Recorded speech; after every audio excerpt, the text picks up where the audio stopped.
একটা খুবই গুরুত্বপূর্ণ একটা অঙ্ক আমরা আজকে করব, যেই অঙ্কটা বিভিন্ন পরীক্ষায় আসছে। এই ধরনের অঙ্ক বিভিন্ন পরীক্ষায় আসতে দেখা যাচ্ছে। তো আমরা মনোযোগ দিয়ে জিনিসটা দেখব। অনেকে সূত্রের মাধ্যমে করছে, তো সূত্রের মাধ্যমে আমি করতে চাচ্ছি না, আমি চিত্রের মাধ্যমে করাবো। চিত্রের কথা শুনে ভয় পাওয়ার কোনো কারণ নাই। আপনি চিত্রটা একটু ভালো করে বোঝার চেষ্টা করবেন, তাহলে আপনি বুঝে যাবেন। চিত্রের মাধ্যমে করলে আপনি অঙ্কটা বুঝে বুঝে করলেন, আর সূত্রের মাধ্যমে করলে আপনি অঙ্কটা না বুঝে করলেন। সময় একই লাগবে, সময় কি একই লাগবে। আপনি একটু বোঝার চেষ্টা করুন, দেখুন 1 মিনিটের মধ্যে আপনি করে ফেলতে পারবেন। আমার বোঝাতে একটু সময় লাগবে, কিন্তু করতে সময় লাগবে না। বলছে যে একটি বর্গক্ষেত্রের প্রতিটি বাহুর দৈর্ঘ্য 50% বৃদ্ধি করা হলে এর ক্ষেত্রফল শতকরা কত বৃদ্ধি পাবে? একটা বর্গক্ষেত্রের প্রতিটা বাহু 50% বৃদ্ধি করছে। আচ্ছা, তা প্রথমে কি ছিল? প্রথমে ধরলাম একটা বর্গক্ষেত্র মানে 4টে বাহু সমান, আমরা জানি। আমরা একটা বর্গক্ষেত্র আঁকলাম, এই কম বেশ হলে সমস্যা নাই। এর দৈর্ঘ্য, একটি বর্গক্ষেত্রের প্রতিটি বাহুর দৈর্ঘ্য, এর দৈর্ঘ্য প্রস্থ সব একই, তাই না? বর্গক্ষেত্রের যেহেতু প্রতিটি বাহু সমান, তাহলে এখানে আমরা আগে ধরলাম এটা 100 ছিল, 100।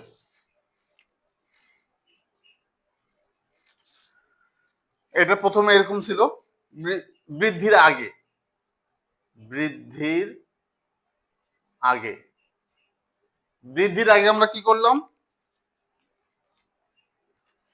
বৃদ্ধির আগে আমাদের 100 ছিল, বৃদ্ধির পরে 50% বৃদ্ধি পাইছে না? তাহলে 50% একটু আমরা বাড়াই দেই। আবার বলতেছি, চিত্র এগুলোর মাপ সমান হওয়া জরুরি না, এটা আমরা বোঝার জন্য করতেছি।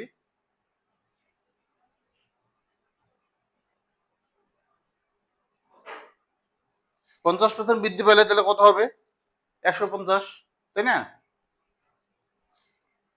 150, এগুলো মিটার হবে আর কি। আচ্ছা, 150,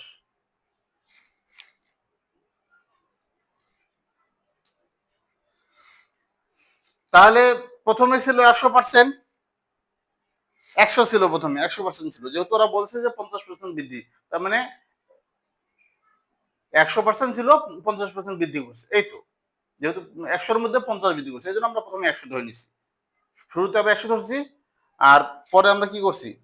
আর 50 বাড়াই দিছি বৃদ্ধির পরে। এটা বৃদ্ধির পরে,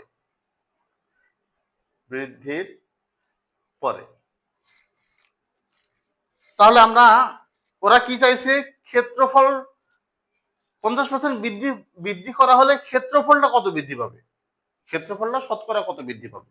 তো আমরা ক্ষেত্রফল বের করে নেই। আমরা ক্ষেত্রফল, এরিয়া বা ক্ষেত্রফল যেটাই হোক, ক্ষেত্রফল দৈর্ঘ্য গুণন প্রস্থ, দৈর্ঘ্য গুণন প্রস্থ।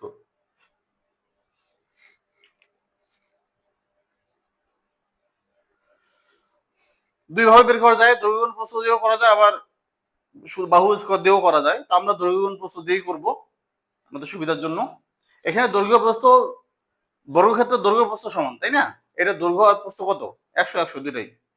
100 গুণন 100, তাহলে কত হয়? 10,000 হয়। গুণ করার সিস্টেমটা দেখুন একটু।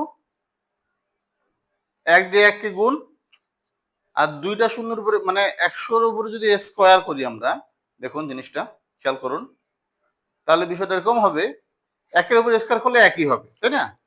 আর 2 শূন্যের উপরে 1 শূন্যের উপরে স্কোয়ার করলে 2টা শূন্য হবে, আর 2 শূন্যের উপরে স্কোয়ার করলে 4টা শূন্য হবে। 1 2 3 4, তার মানে 10,000 মিটার স্কোয়ার, ক্ষেত্রফল একক মিটার স্কোয়ার। তাহলে এটা হচ্ছে আমাদের বৃদ্ধির আগে। আর বৃদ্ধির পরে, আমাদের কত বৃদ্ধি পেয়েছে? 150। তাহলে আবার ক্ষেত্রফল,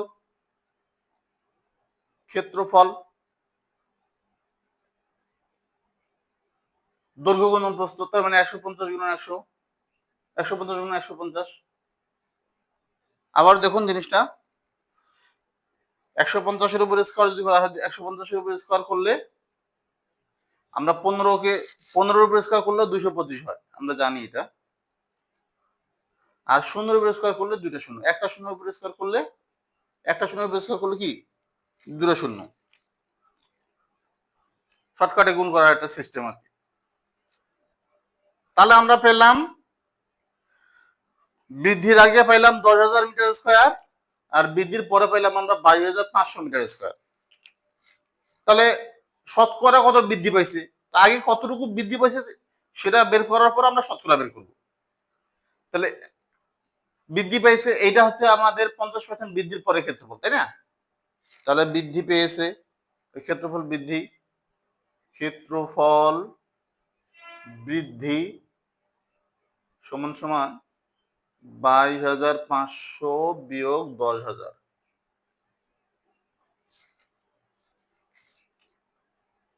মিটার স্কোয়ার সমান সমান কত হয়?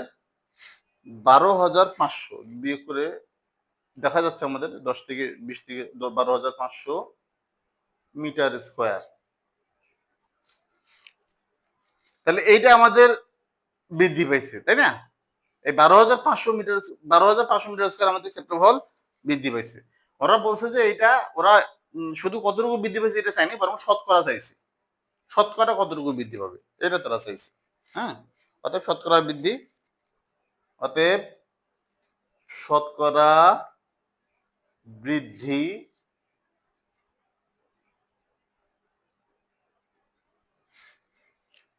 কার শতকরা বের করবো? 12,500, তাই না? তাহলে যার শতকরা বের করবো সেটা উপরে 12,500, আর যার সাপেক্ষে, কার সাপেক্ষে বের করতে হবে? আগে যত ছিল সেটা সাপেক্ষে বের করতে হবে, মনে রাখবেন। আগে যত ছিল আগেরটা সাপেক্ষে তো বের করতে হয়, দাম বৃদ্ধি হোক বা যেটাই হোক, বৃদ্ধির বিষয়টা আগের সাপেক্ষে বের করতে হয়। তাহলে আগে কত ছিল? 10,000 মিটার স্কোয়ার, তাই না? তাহলে 10,000 গুণন 100, যেহেতু শতকরা বের করতেছি আমরা, তাহলে এইখানকার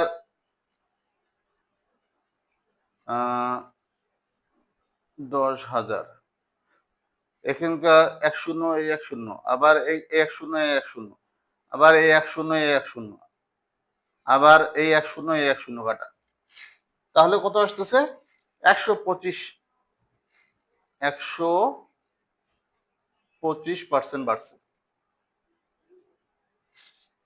আশা করি আপনারা বুঝতে পারছেন। অঙ্কটা আমি চিত্র দিয়ে বোঝালাম জন্য একটু সময় লাগলো। আপনারা যখন এমসিকিউ উত্তর দিবেন তখন কিন্তু এত কিছু লেখার প্রয়োজন নেই। আপনার এই জিনিসটা প্র্যাকটিস থাকবে। এই জিনিসটা কি, ভালো মতো প্র্যাকটিস থাকলে আপনার চিত্র আঁকতে হবে না। আপনি বৃদ্ধির আগে আপনি জানেন, বৃদ্ধির আগে সবসময় 10,000 মিটার স্কোয়ার, মনে রাখবেন। 100 গুণন 100 যখন হবে, বৃদ্ধির আগে সবসময় 100 গুণন 100। বৃদ্ধির আগে কি, বর্গক্ষেত্রের ক্ষেত্রে বৃদ্ধির আগে 100 গুণন 100, তার মানে 10,000 মিটার স্কোয়ার, আপনার এটা জানাই আছে। আর বৃদ্ধির পরে যত পার্সেন্ট বৃদ্ধি পাবে, 25% পাইলে 125, আবার যদি এটাও 125, এটাও 125, আবার যদি আপনার যদি 25% কম হয় বা 50% কম হয়, তাহলে এটা 150 না হয় 50 হয়ে যাবে। কমের ক্ষেত্রেও আপনি কমাবেন, 100 থেকে কমাবেন, আর বৃদ্ধির ক্ষেত্রে 100 থেকে বাড়াবেন। যদি কম 50% যেহেতু বৃদ্ধি পাইছে, তাহলে আমরা 150 গুণ 150, তাহলে 22,500 মিটার স্কোয়ার। তাহলে 22,500 থেকে এত কিছু তো আপনার লেখার প্রয়োজন নেই। 22,500 থেকে 10,000 বিয়োগ দিলে আপনার এটা চলে আসতেছে। এটা চলে আসলে আপনি শতকরাটা বের করে নিলেন, একদম 1 মিনিটের মধ্যেই হয়ে যাবে। আশা করি আপনারা বুঝতে পেরেছেন।